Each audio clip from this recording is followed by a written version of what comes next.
El tema a exponer es la post-reforma.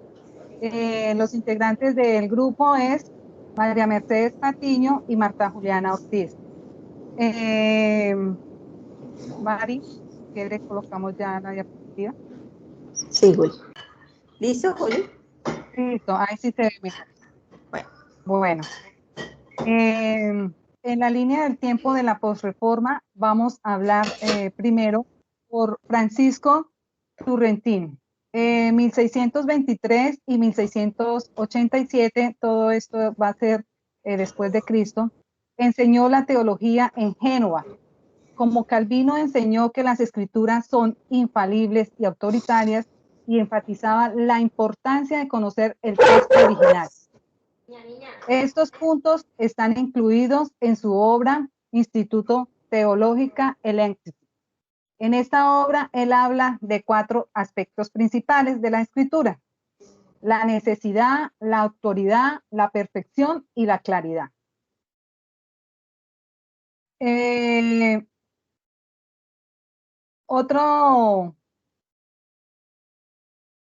Mari, ya no está la diapositiva. Espérame. De la posreforma. Estás en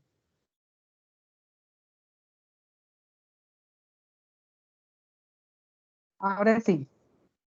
Entre 1647 y 1649, ahí observamos sobre la confirmación y la propagación del calvinismo.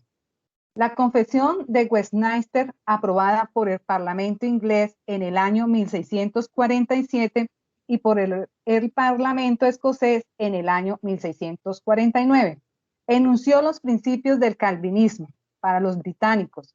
Sobre las escrituras, la Confesión de Westminster dice: la regla infalible para interpretar la Biblia es la Biblia misma, y por tanto, cuando hay dificultad respecto al sentido verdadero y pleno de un pasaje cualquiera, cuyo significado no es múltiple, sino uno solo, este se debe buscar y establecer por otros pasajes que hable con más claridad del asunto. Ahora vamos a hablar de James Alphonse Turrentin. Eso fue en 1648 y 1737. El hijo de Francisco Turrentin escribió Sacra Escritura Interpretada, Método Tractus. Eso fue en 1728, en el cual enfatizó los siguientes puntos que pertenecen a la exégesis gramatical e histórica. La primera es: la escritura debe ser interpretada como cualquier otro libro. El segundo, el intérprete debe presentar atención a las palabras y expresiones en la escritura. Tercero, el objetivo del exegeta es determinar el propósito del autor en el contexto. El cuarto, el intérprete debe usar la iluminación natural de la razón. En esto siguió a su padre, quien seguía a Aquino sobre el tema de la razón, y no debe haber nada contradictorio en las escrituras. La quinta, las opiniones de los escritores sagrados. Debe ser extendida en términos de sus propias épocas, es decir, el trasfondo cultural e histórico debe ser considerado. El siguiente es Johann Ernesto, en 1707 y 1781. Ha sido llamado probablemente el nombre más distinguido de la historia de la exégesis en el siglo XVIII. Su obra, Instituto Interpretes Nuevo Testamento, Principios de la Interpretación del Nuevo Testamento. Este fue un libro del texto sobre la hermenéutica por más de 100 años. Hizo hincapié en la importancia de la gramática en la comprensión de la escritura y rechazó la alegoría, enfatizando un enfoque literal de la Biblia. En Jacobo Arminio, en este periodo de tiempo, vamos a ver las reacciones al calvinismo. Entonces, Jacobo Arminio, en 1560 y 1609, es un teólogo holandés. Rechazó varias de las enseñanzas de Juan Calvino y enseñó que el hombre tiene libre albedrío. En 1610, después de Cristo, sus seguidores expusieron sus opiniones en un tratado llamado La Protesta. El misticismo, la perspectiva de que el hombre puede tener un conocimiento directo y una comunicación con Dios por medio de sus experiencias subjetivas, aparte de la escritura. Creció durante la posreforma bajo la influencia de los escritos de Jacob. En este periodo de Jacob, vamos a ver que Boheme, ¿sí? 1635-1705, Boheme preparó el camino para el pietismo, con un énfasis en la espiritualidad interior. Y el que lo desarrolló fue Philip Jacob Spener, en 1635-1705. Es considerado como el fundador del pietismo de la posreforma, siendo luterano, reaccionó al formalismo muerto y a una teología de solo palabras y credos. En sus obras, Deseos piadosos, en 1675, y El sacerdocio espiritual, en 1677, enfatizó la necesidad de vivir una vida santa, el sacerdocio de cada creyente y una vida de estudio bíblico y de oración. Ahora vamos con Augusto Frank. Eso sucedió en 1663-1727. Él enfatizó la teología y las implicaciones prácticas de las escrituras para la vida. Frank insistió que toda la Biblia debe ser leída con frecuencia, que los comentarios podían ser utilizados, pero con discreción, sin tomar el lugar del estudio de las escrituras mismas, y que solo la persona regenerada podría entender la Biblia. Spener y Frank reaccionaron en contra del procedimiento textual de la Biblia, que solo trataba con lo que ellos llamaban cáscara externa. Dale, Mari.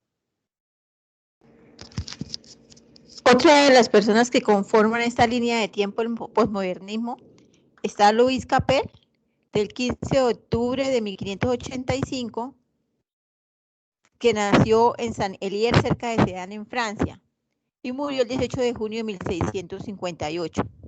La escuela hermenéutica caracterizada de él es el método histórico crítico, que es un método indispensable para el estudio científico de los textos antiguos. Los fundamentos que hacía Louis, dedicó su vida al estudio de la historia del Antiguo Testamento y a la refutación de falsas ideas. Procuró demostrar que la puntuación hebrea no se originó con Moisés y los otros autores bíblicos, sino que había sido introducida por eruditos judíos tras la terminación del Talmud de Babilonia, entre algunas otras investigaciones.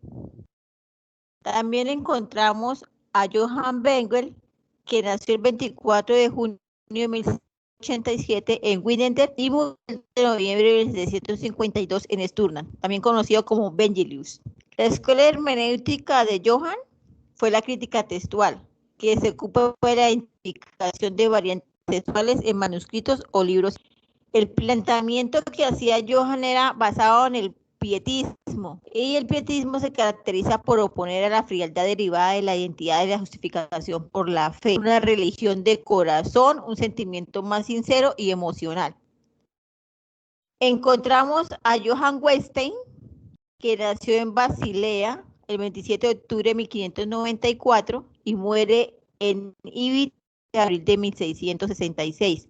Él fue un diplomático suizo y alcalde de la misma ciudad de Basilea donde nació.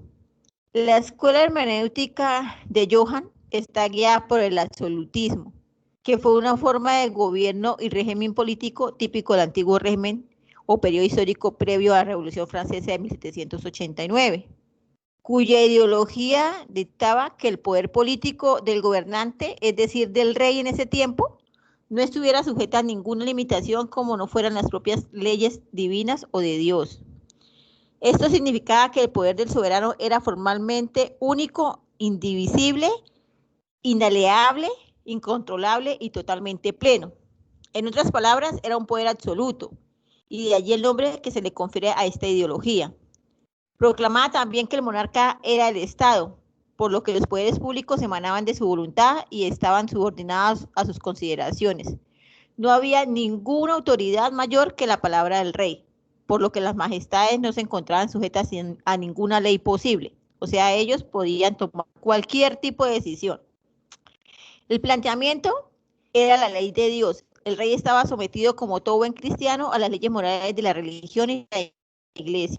El derecho natural, ciertas partes del derecho que tenían a los aspectos más fundamentales de esta cultura y que por lo tanto no eran consideración del rey, se preservaban en el absolutismo, como la herencia, el mayor, eran consideradas naturales. Las leyes fundamentales del reino, las leyes heredadas de la historia política del reino, y que preservaran el absolutismo, leyes como la herencia y la política del reino, formaban una especie de constitución intangible, fundamentada en la tradición y que no estaba necesariamente escrita como la ley de sucesión de los propios monarcas.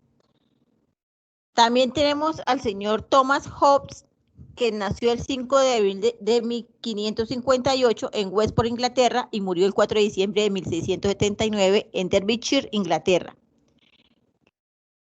La hermenéutica que tomó Thomas fue: el nominalismo es una doctrina filosófica según la cual todo lo que existe es particular. Esto generalmente se afirma en oposición a quienes sostienen que existen los universales y las entidades abstractas. El nominalismo niega la existencia de los universales tanto de manera inmanente en lo particular como trascendente fuera de lo particular. También estaba guiado por el sensualismo. El sensualismo o sensismo es la doctrina filosófica que pone el origen de las ideas exclusivamente en los sentidos humanos. El planteamiento que tenía Thomas era que el estado natural no existen distinciones morales objetivas, por lo que dicha competencia da lugar a un estado permanente de guerra de todos contra todos, en el que cada cual se guía exclusivamente por la obtención de su propio beneficio y no existiendo moralidad alguna. No hay más límite que la obtención de nuestros deseos que la oposición que podemos encontrar en los demás. Y tenemos al señor Baruch Spinoza, quien nació en Ámsterdam el 24 de noviembre de 1632 y muere en Haya el 21 de febrero de 1677. La escuela hermenéutica guiada del señor Baruch fue la analógica, que es interpretar un texto buscando la coherencia interna, una coherencia proporcional entre sus elementos constitutivos. Es interpretar buscando proporcionalmente el uso del autor, su intencionalidad expresiva y su comunicación. Los planteamientos de Baruch fueron: este estudio sobre el pensamiento dialéctico en la filosofía de Spinoza se puede dividir en dos partes diferenciales: lo que Spinoza describe y lo que Spinoza propone. Lo que Spinoza describe y las doctrinas y conceptos de lo que sirven el filósofo para exponer su punto de vista acerca de la ética, la política y el derecho. Y por otro lado, sentar las bases de su filosofía y aclarar los presupuestos éticos de su pensamiento, el filósofo lleva a cabo ciertos desarrollos y aplicaciones al terreno práctico de la política y el derecho.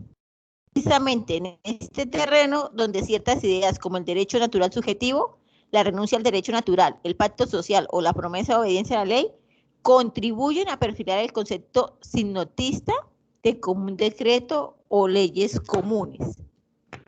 Estas son las personas que conformaron la posreforma